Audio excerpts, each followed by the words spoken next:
اے بھارت کے مسلمانوں، تمہارا اسلام، قرآن اور اللہ اس بات کی اجازت نہیں دیتا ہے کہ تم بھارت کی آرمی جوائن کر کے پاکستان کی سینا جس میں میکسیمم مسلم ہوتے ہیں ان پر گولی چلاؤ۔ قرآن سورہ النساء آیت نمبر 97-98۔ بے شک جن لوگوں کی قبض روح فرشتے نے اس وقت کی ہے کہ دارالحرب میں پڑے اپنے جانوں پر ظلم کر رہے تھے، فرشتے قبض روح کے بعد حیرت میں کہتے ہیں کہ تم کس غفلت میں تھے؟ تو وہ معذرت کے لہجے میں کہتے ہیں ہم تو روئے زمین میں بے کس تھے۔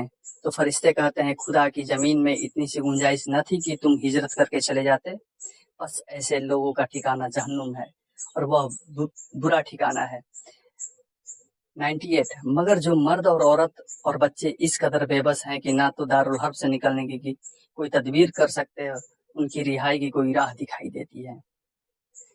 اس آیت میں اللہ کہتا ہے ان مسلمانوں کے بارے میں جو دارالاسلام کی جگہ دارالحرب میں رہتے ہیں، یعنی کہ مدینہ کی جگہ مکہ میں رہتے تھے، اور کافروں کے ساتھ محمد سے جنگ لڑنے جنگ بدر میں آئے تھے۔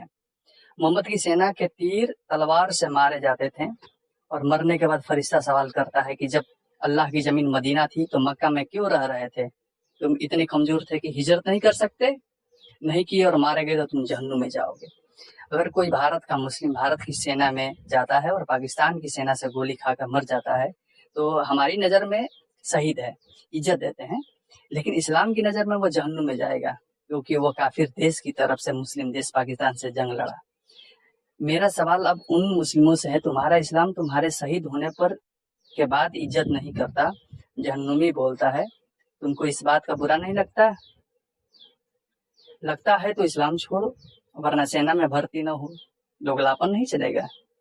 قاعدے سے تو بھارت میں ایک بھی مسلموں کو ہونا نہیں چاہیے، ہجرت کر لینی چاہیے، کیونکہ دارالحرب میں رہنا نہیں ہے، دارالاسلام میں ہی رہنا ہے اسلام کی نظر میں۔